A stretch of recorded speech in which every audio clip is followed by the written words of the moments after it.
नमस्कार, यो हो न्यूज 24 टेलिभिजन 8 बजेको न्यूज बुलेटिनमा स्वागत छ।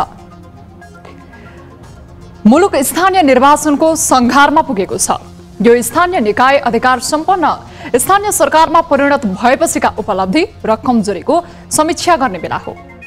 गाउँमै सरकारको अनुभूति भए नभएको लेखाजोखा गर्नुपर्छ। राम्रा पक्षलाई पछ्याउँदै दुर्बल पक्षको सुधारमा ध्यान दिनुपर्छ। जनतासँग प्रत्यक्ष जोडिने तह हो स्थानीय सरकार। त्यसैले यो सरकारको काम प्रभावकारी, सेवा चुस्त र कारोबार स्वच्छ एवं पारदर्शी हुन अपरिहार्य छ।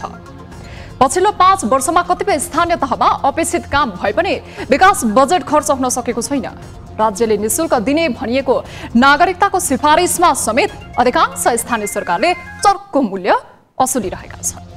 नगरपालिका सङ्घ, गाउँपालिका सङ्घहरूले यस्तो कमजोर पक्षलाई विश्लेषण गर्दै सुधारको पाइला चाल्न आवश्यक छ।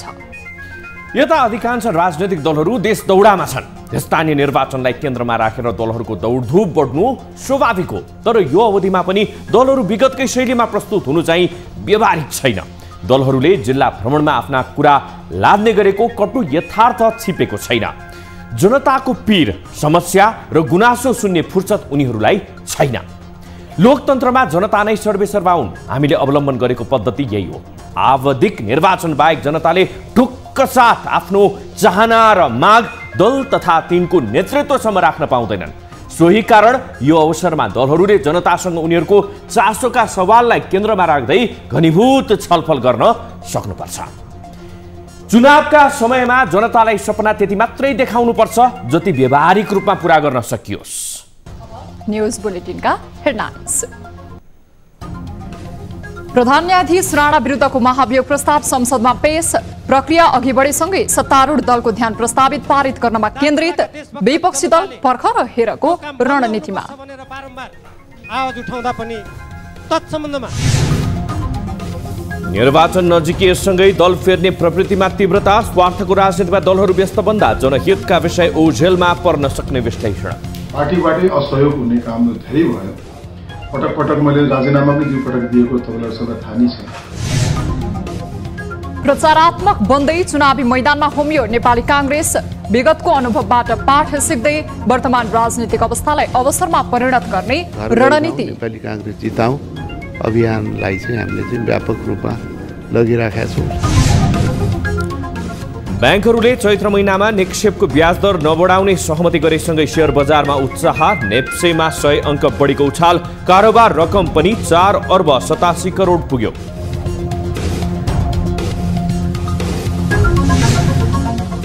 र ए डिभिजन लिग चलिरहँदा एनएसएलको मिति घोषणा भएकोमा क्लबहरूको असन्तुष्टि।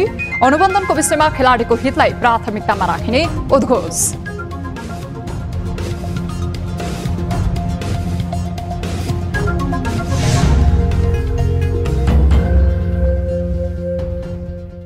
हामी निरन्तर न्यूजमा छौं। निलम्बित प्रधान न्यायाधीश चोलेन्द्र शमशेर राणा विरुद्ध लगाइएको महाभियोगको प्रस्ताव संसदमा पेश भएको छ। आइतबारको प्रतिनिधि सभाको बैठकमा नेकपा माओवादी केन्द्रका प्रमुख सचेतक देव गुरुङले महाभियोगको प्रस्ताव प्रस्तुत गरेका हुन्। संसदमा रहेका दलहरू नेपाली काङ्ग्रेस, नेकपा माओवादी केन्द्र तथा नेकपा एकीकृत समाजवादीका सचेतकहरू प्रस्तावक र 95 सांसदको समर्थनमा राणा विरुद्ध यही फागुन 1 गते महाभियोगको प्रस्ताव अघि बढाइएको थियो। नेपालको संविधानको धारा 101 को उपधारा 2 एवं प्रतिनिधि सभा नियमावली 2075 को नियम 161 को उपनियम 1 बमोजिम माओवादी केन्द्रका सचेतक गुरुङ, काङ्ग्रेसका सचेतक पुष्पा भूषाल र नेकपा एकीकृत समाजवादीका सचेतक जीवनराम श्रेष्ठ प्रस्तावक रहेर लगाइएको महाभियोग प्रस्ताव सोही नियमावलीको नियम 161 को उपनियम 5 बमोजिम संसद बैठकमा प्रस्तुत गरिएको हो। महाभियोग प्रस्ताव पेश भएसँगै माओवादी सचेतक देव गुरुङले महाभियोग प्रस्ताव वाचन गरेर सुनाएका छन्।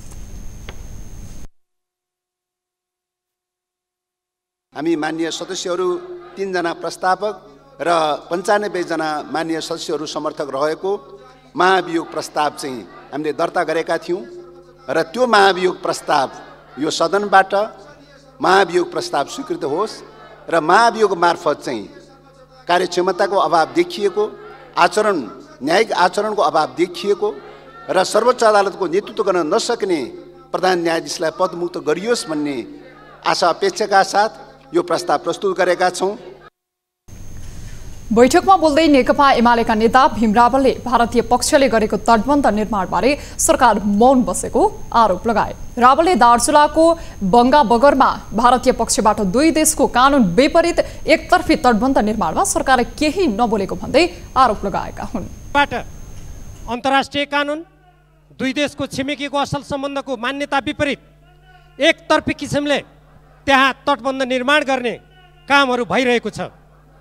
त्यहाँका स्थानीय जनता, दार्चुलाका देशभक्त जनताले त्यो काम बन्द हुनुपर्छ भनेर बारम्बार आवाज उठाउँदा पनि तत्सम्बन्धमा नेपाल सरकारको तर्फबाट कुनै पनि पाइला चालिएको देखिएन। यसअघि अग्निप्रसाद सापकोटाले संसदको अवरोध अन्त्य गरी सभा सञ्चालनमा सहयोग गर्न अनुरोध गरेका थिए। संसद अवरोधका कारण विधि निर्माण प्रक्रिया प्रभावित भएकोमा जनता र राष्ट्रका समस्यामा छलफल नपाएको भन्दै सभा सञ्चालनमा सहयोग गर्न अनुरोध गरेका हुन्। संसद अवरोधका कारण विधि निर्माण प्रक्रिया प्रभावित भएकोमा जनता र राष्ट्रका समस्या छलफल गर्न नपाएकोमा माननीय सदस्यहरूले मलाई पटक पटक ध्यान आकर्षण गर्नुभएको छ। संसदलाई प्रभावकारी बनाउन आम रूपमा प्रश्न उठिरहेको छ। तसर्थ अवरोध अन्त्य गरी सभा सञ्चालनमा सहयोग गर्न म सम्बन्धित माननीय सदस्यहरूलाई विशेष अनुरोध गर्दछु। आइतबारको बैठकमा समेत नेकपा एमालेले भने नाराबाजी गर्ने क्रमलाई निरन्तरता दिएको छ। अब अर्को बैठक चैत 2 गते बस्ने भएको छ।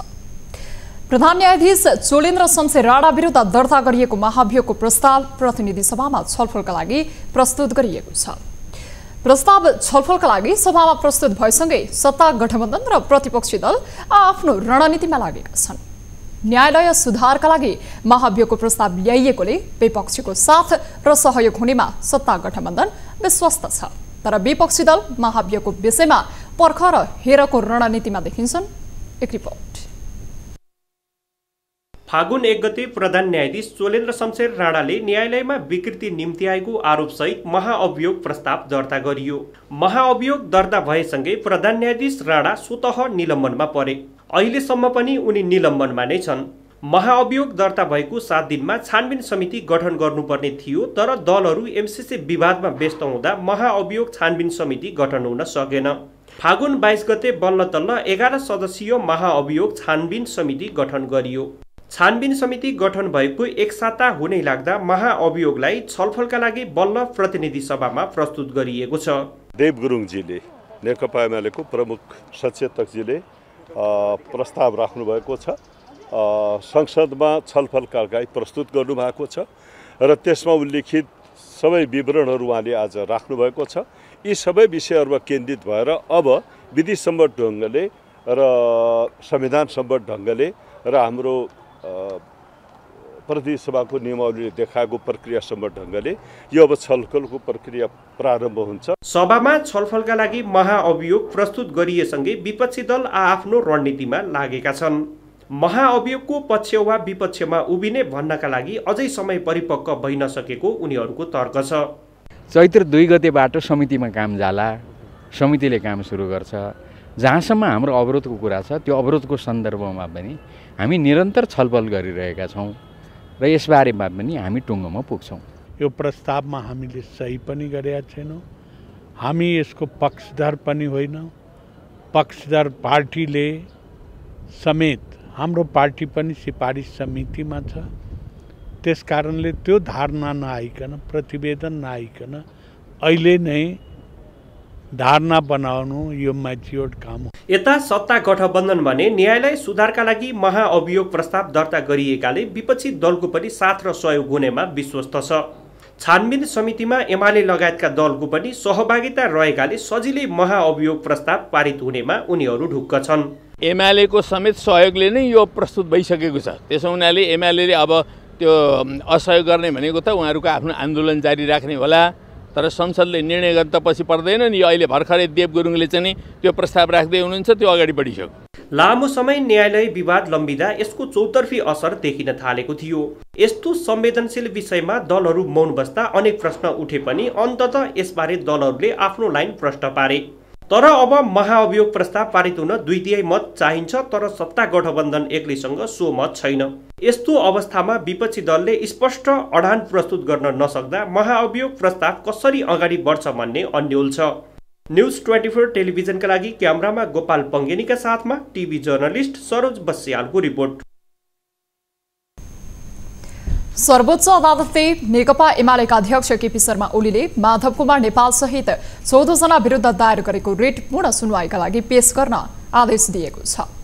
आइतबार न्यायाधीश ईश्वर प्रसाद खतिवडा र कुमार सुनालको संयुक्त इजलासले अध्यक्ष ओलीले नेकपा एकीकृत समाजवादीका अध्यक्ष माधव कुमार नेपाल सहित 14 जनाको सांसद पद, एकीकृत समाजवादी पार्टीको वैधानिकता विरुद्धको रिट अब फैसलाका लागि पूर्ण सुनवाई हुने आदेश दिएको हो।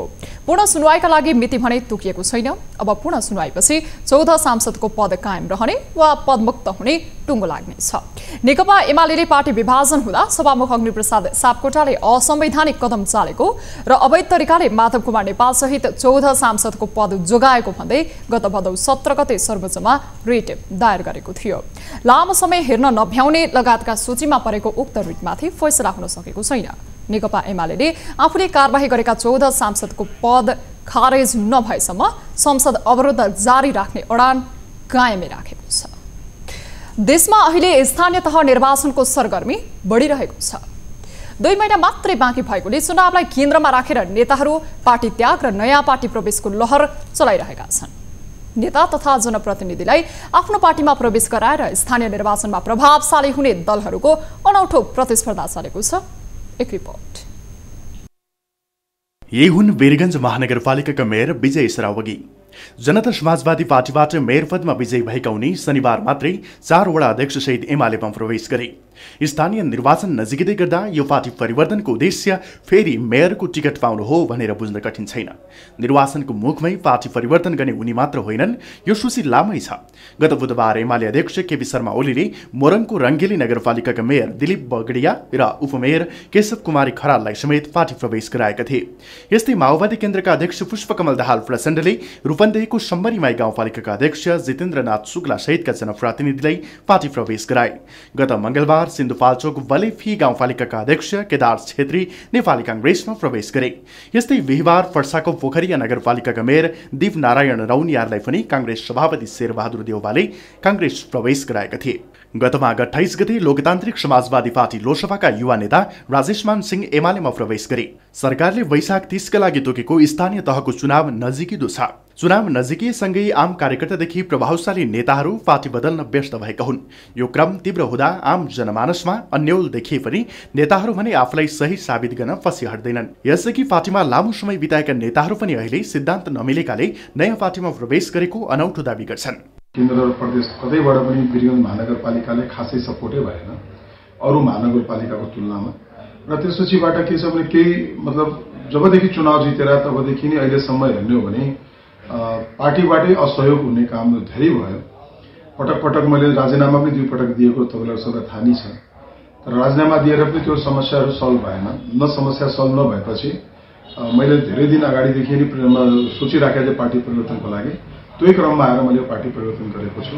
हुन त नेताहरूमा पद र अवसरको मोह हुने विगतको अनुभवले पनि देखाएकै हो, तर चुनाव अघि यसरी दल बदल्ने शैलीलाई स्वार्थी कदमको रूपमा आम रूपमा बुझिन्छ। नेताहरूले राजनीतिलाई सिद्धान्त भन्दा पनि व्यापारको आधारमा चलाउन खोजेकोले यो प्रवृत्ति बढ्दै गएको विश्लेषक बताउँछन्। राजनीतिमा सिद्धान्तको राजनीतिको बदला सुविधाको राजनीति हो। राजनीति एउटा व्यवसाय भयो, उद्योग भयो। त्यसले गर्दाखेरि जो समाज सेवा अथवा प्रतिबद्धता अथवा समाजलाई नयाँ तरिकाले देख्नुपर्छ भन्ने किसिमको केही भएन।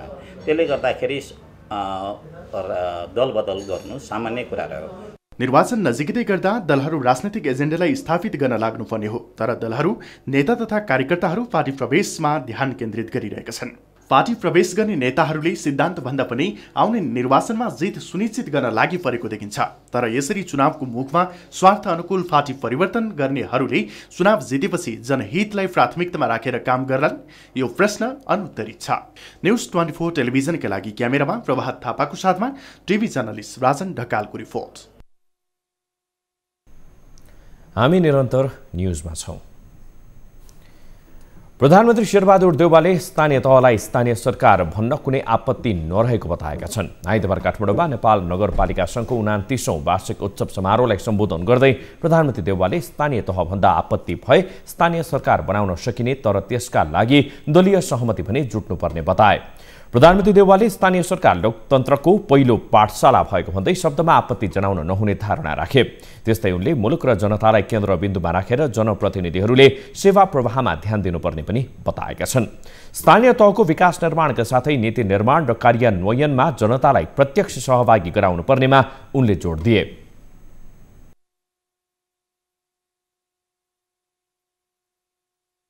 मुलुकमा 3 तहको संघीय शासन प्रणाली लागू भइसके संविधानले स्थानीय तहलाई विकास निर्माण तथा सेवा प्रवाहको क्षेत्रमा विभिन्न महत्त्वपूर्ण अधिकार र जिम्मेदारी प्रदान गरेको छ। नागरिकको नजिकको सरकार भएकोले स्थानीय तहको भूमिका संवेदनशील र जवाबदेहीपूर्ण हुनुपर्दछ।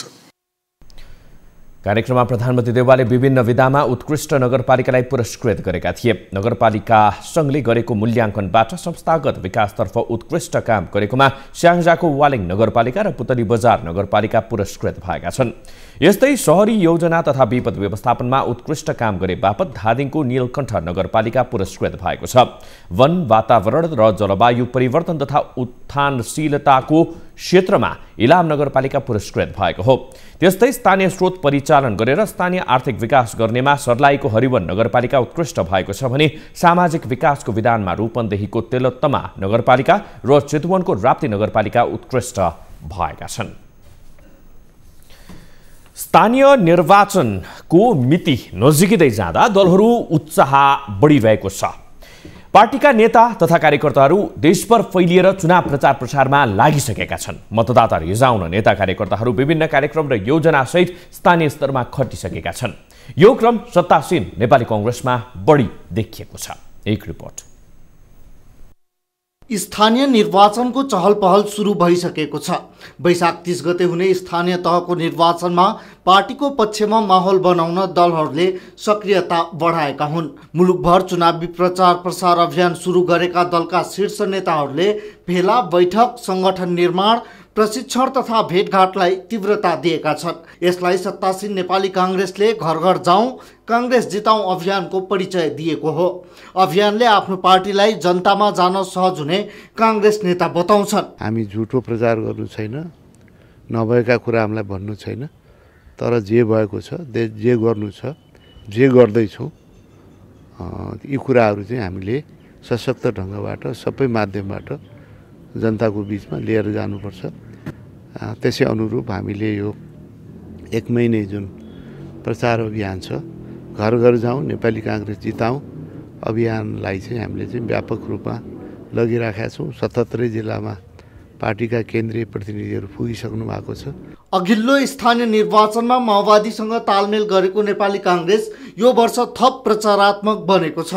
राजनीतिक रस्साकसीका कारण जनमत नपाए पनि सत्ताको नेतृत्व गर्ने अवसर पाएको कांग्रेस हालसम्मको उपलब्धिलाई जनतामा पुर्याएर नतिजा आफ्नो पक्षमा पार्न चाहन्छ। हामी जनताको कुरा सुन्ने, उनीहरूको पीर मर्का, चासो, चिन्तालाई आत्मसात गर्ने, हामी पनि काहीँ करेक्सन हुनुपर्ने छ भने आफूलाई सुधार गर्नुपर्ने छ भने त्यो सुधार्ने र सँगसँगै विपक्षीको कमी कमजोरी, बदमासी, भ्रमजाल एमसीसीको बारेमा हिजोको दिनमा कत्रो ठुलो भ्रमजाल फैलाइयो, नहुने कुरा गरियो। यो चाहिँ अनुदान विकास सहयोगलाई पनि यो राष्ट्रघात भनेर प्रचार गरियो, त्यसको पनि हामीले चिरोफारो गर्नु छ। पार्टीगत अभियान मात्रै होइन, पार्टी संगठनका साथै भातृ तथा शुभेच्छुक संगठनहरूलाई समेत चुनावी अभियानमा कांग्रेसले सक्रिय बनाइसकेको छ।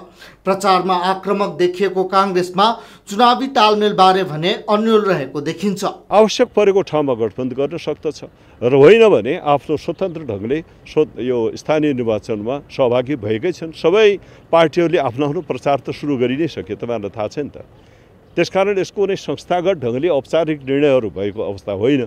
तर यो गठबन्धन बन्नुको उद्देश्यलाई सम्झेर हेर्नुहुन्छ भने मलाई लाग्छ त्यो उद्देश्य प्राप्तिका निमित्त एउटा सहकार्य को आवश्यकता महसुस गरेका छन्। तर औपचारिक निर्णय गरेर कुनै पार्टीले भनिसकेको अवस्था छैन। यसको अवस्था महसुस भएको कुरा स्वाभाविक रूपले उठिरहेको छ। अघिल्लो स्थानीय निर्वाचनमा चुकेको कांग्रेस अहिले विगतको गल्ती नदोहोर्याउनेमा सचेत रहेको देखिन्छ। वर्तमान राजनीतिक परिस्थिति विगतको तुलनामा फेरिएको र कांग्रेस बाहेकका दलहरू टुटफुटको चरणबाट गुज्रेकाले पनि यो निर्वाचनमा कांग्रेस हौसिएको छ। सोही कारण राजनीतिक रूपमा देखाएको सक्रियताले कांग्रेसलाई चुनावी परिणाम हात पार्न कतिको सघाउँछ त्यो हेर्न भने केही समय कुर्नु पर्नेछ। नेकपा माओवादी केन्द्रका अध्यक्ष प्रचण्डले एमसीसी सम्झौताबारे स्थानीय निर्वाचनपछि पार्टीमा छलफल हुने बताएका छन्। प्रेस सेन्टर नेपाल प्रदेश 1 ले विराटनगरमा आयोजना गरेको पत्रकार सम्मेलनमा अध्यक्ष प्रचण्डले व्याख्यात्मक घोषणा सहितको एमसीसी उचित सम्मान सहित कार्यान्वयनमा नगई यसै विषयलाई लिएर आन्दोलनमा जान सक्ने बताएका छन्। उनले यो सम्झौता पारित गर्ने सन्दर्भमा पार्टीबाट भएको निर्णय फेल भए राजीनामा दिने बताएका छन्। उनले एमसीसी बारे पार्टीमा फरक बुझाइरहेको स्वीकार्दै एउटा अपिल मार्फत साझा भाषा बनाएर निर्वाचनमा जाने पार्टी केन्द्रीय समितिले निर्णय गरेको बताए।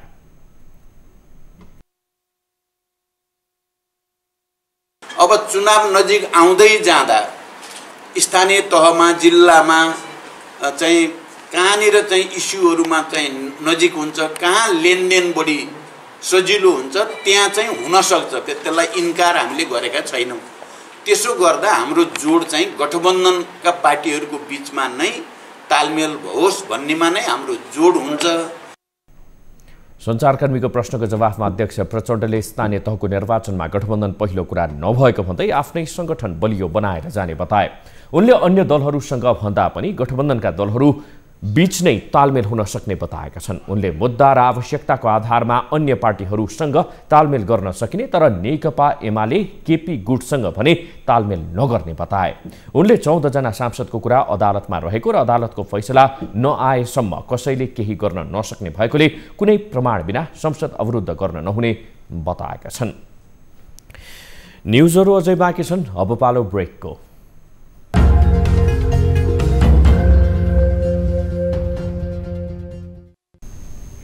हामी निरन्तर न्युजमा छौं।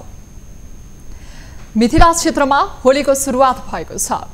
मिथिला क्षेत्रको महाकुम्भ मानिने 15 दिने माध्यमिकी परिक्रमा कञ्चनवन पुगेसँगै त्यहाँ होलीको औपचारिक सुरुवात भएको हो।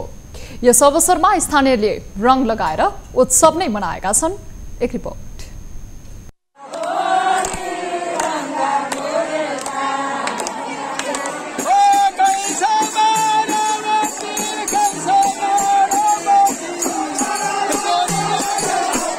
मिथिला महात्म्य अनुसार 18औं शताब्दीदेखि मनाइँदै आएको माध्यमिकी परिक्रमा यस वर्ष पनि मनाइएको छ।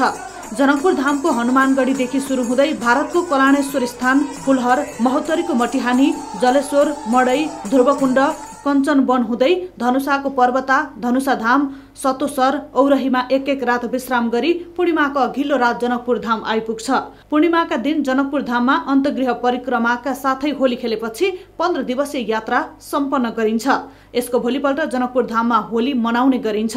परिक्रमामा मिथिला बिहारीको डोलासँगै कञ्चनवन पुगेका परिक्रमामा सहभागीहरूले एक अर्कालाई रङ दलेर होली पर्व मनाएका छन्। कञ्चनवनमा परिक्रमामा सहभागीहरूले रङ अबिर खेलेपछि मिथिला अञ्चलमा होली पर्वको आगमन भएको मानिन्छ। भगवान कञ्चनवन में जे होली खेलल सब तक से घूम के आवे ये होली ये है भगवान खेलने तो आए हमहू खेल परिक्रमा डोला कञ्चनवनमा पुगेपछि होली खेल्ने परम्परा रहेको संस्कृत वेदहरू बताउँछन्। त्यहाँको होलीमा मिथिला अञ्चलका अधिकांश मठ मन्दिरका महन्त, सामाजिक, सांस्कृतिक, राजनैतिक क्षेत्रमा आबद्ध व्यक्तिहरूको सहभागिता हुन्छ। फागुन शुक्ल प्रतिपदाबाट सुरु हुने मिथिला मध्यमा परिक्रमा फागुन शुक्ल सप्तमीमा मिथिला बिहारीको डोलासँगै ध्रुवकुण्डबाट कञ्चनवन पुग्ने गर्छ। एकातिर विभिन्न रङ, अर्कोतर्फ होरैया गान, फेरि हजारौं सहभागिताका साथ कञ्चनवनमा होली पर्व मनाउने मनाउने मिथिलामा परम्परा छ। यता मध्य प्रदेशको राजधानीमा समेत कञ्चन वनलाई समेटिएको भन्दै अब यस धार्मिक क्षेत्रलाई मध्य सरकारले संरक्षण गर्ने मध्य प्रदेशका आन्तरिक मामिला तथा संचार मन्त्री भरत शाहको भनाइ छ।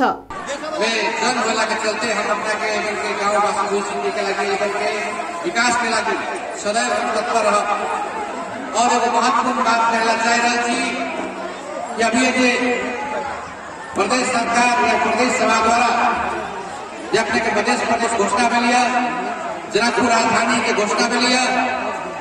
कञ्चन वनमा त्रेता युगमा भगवान राम र सीताले रङ अबिर खेलेर होली मनाएको धार्मिक विश्वास छ। वसन्त ऋतुको आगमनसँगै फागुन शुक्ल प्रतिपदाबाट सुरु हुने यो महाकुम्भ 15 दिनमा जनकपुर धाम पुगेर फागु पूर्णिमाको दिन परिक्रमा सम्पन्न गरिने परम्परा छ। परिक्रमामा भक्तजनहरूले नेपालका 107 तथा भारतका 26 गरी 133 किलोमिटर पैदल यात्रा गर्नेछन्। न्यूज 24 टेलिभिजनका लागि महोत्तरीबाट टिभी जर्नलिस्ट ललन मण्डलको रिपोर्ट। अब हेल्थ न्यूज।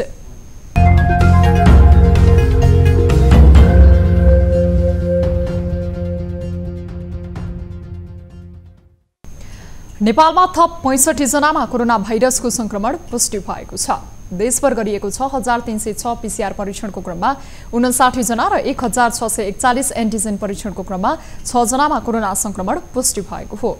त्यस्तै आइतबार पनि कोरोनाका कारण कसैको मृत्यु नभएको मन्त्रालयले जनाएको छ। त्यस्तै थप 191 संक्रमित निको भएका छन्। हाल नेपालमा 4917 सक्रिय संक्रमित आइसोलेसनमा रहेको स्वास्थ्य मन्त्रालयले जनाएको छ। अब बिजनेस न्यूज।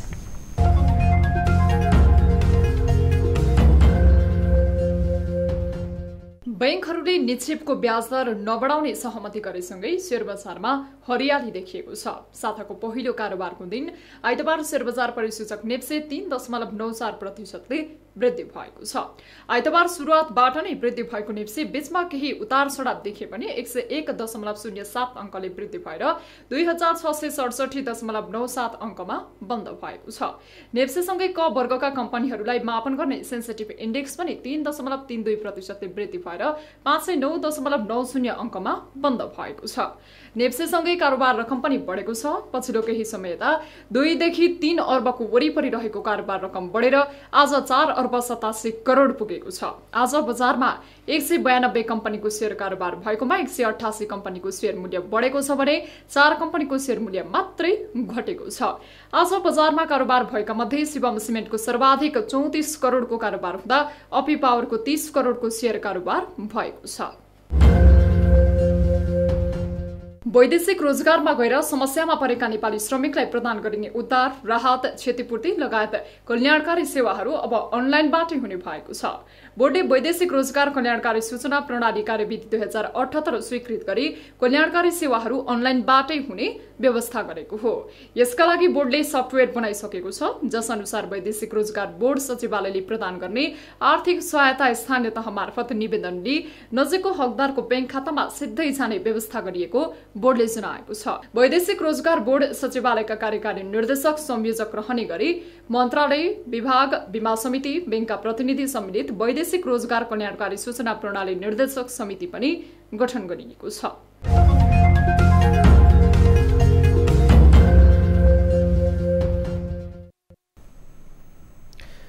हामी निरन्तर न्यूजमा छौं। अब स्पोर्ट्स न्यूज।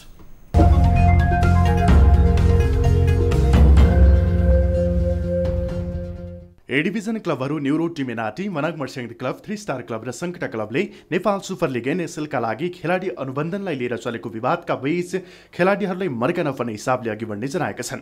चारै क्लबले आइतबार काठमाडौँमा पत्रकार सम्मेलन गरी क्लबमा आबद्ध खेलाडीहरूलाई मर्कामा नपार्ने जनाए। तर क्लबहरूले शहीद स्मारक ए डिभिजन लिग चलिरहेको अवस्थामा एनएसएलको मिति घोषणा गर्नु उपयुक्त नभएको जनाए।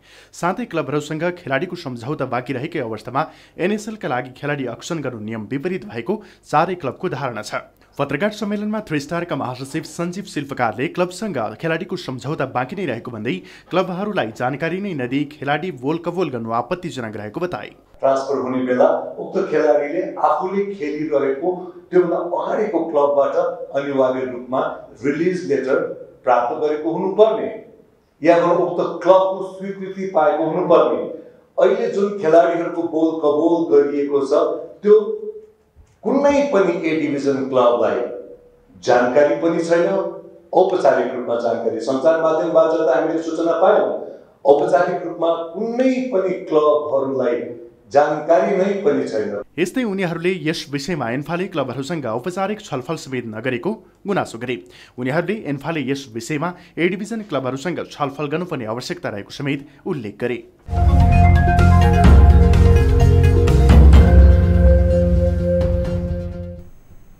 अब 24 वेदर अपडेट।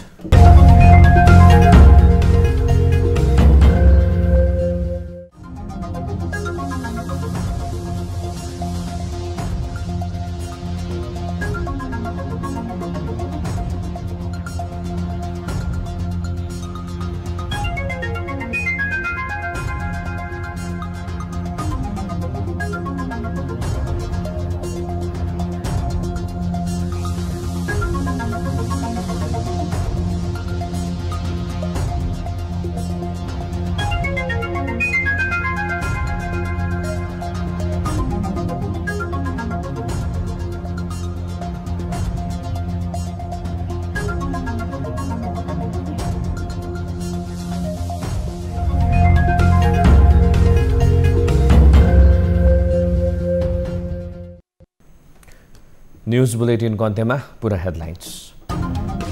प्रधान न्यायाधीश राणा विरुद्धको महाभियोग प्रस्ताव संसदमा पेश। प्रक्रिया अघि बढेसँगै सत्तारूढ दलको ध्यान प्रस्ताव पारित गर्नमा केन्द्रित विपक्षी दल पर्ख र हेरको रणनीतिमा। त्यो काम बन्द हुनुपर्छ भनेर बारम्बार आवाज उठाउँदा पनि तत्सम्बन्धमा दल फेर्ने प्रवृत्तिमा तीव्रता। स्वार्थको राजनीतिमा दलहरू व्यस्त बन्दा जनहितका विषय ओझेलमा पर्न सक्ने विश्लेषण। असहयोग हुने काम धेरै भयो। पटक पटक मैले राजीनामा पनि दुई पटक दिएको तपाईँलाई सबै थाहा नै छ। प्रचारात्मक बन्दै चुनावी मैदानमा होमियो नेपाली कांग्रेस। विगतको अनुभवबाट पाठ सिक्दै वर्तमान राजनैतिक अवस्थालाई अवसरमा परिणत गर्ने रणनीति। घर घर जाउँ, नेपाली कांग्रेस जिताउँ अभियानलाई चाहिँ हामीले चाहिँ व्यापक रूपमा लगिराखेका छौँ। बैंकहरूले चैत महिनामा निक्षेपको ब्याज दर नबढाउने सहमति गरेसँगै शेयर बजारमा उत्साह। नेप्सेमा 100 अङ्क बढीको उछाल। कारोबार रकम पनि 4 अर्ब 87 करोड पुग्यो।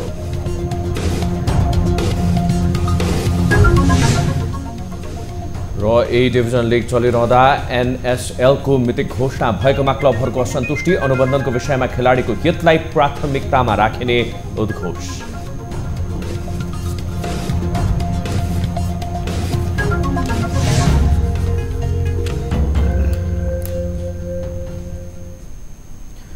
बेलुका 8 बजेको न्यूज बुलेटिन अहिलेलाई यति नै। बाली र गालीका लागि हामीले सोधेको प्रश्नको अन्तिम नतिजा। यसपछि प्रसारण हुने कार्यक्रम सीधा कुरा जनतासँगमा हेर्न सक्नुहुनेछ। थप न्यूजका लागि हाम्रो वेबसाइट www.news24nepal.com हेर्नुहोला। साथै हामीलाई फेसबुक, ट्विटर र युट्युबमा पनि फलो गर्न सक्नुहुनेछ। यस्तै मोबाइल, भाइबर र इमेलबाट 24 डेस्कमा समस्या र गुनासो गर्न सक्नुहुनेछ। अहिलेलाई बिदा दिनुहोस्। हामी निरन्तर न्यूजमा छौँ। नमस्ते।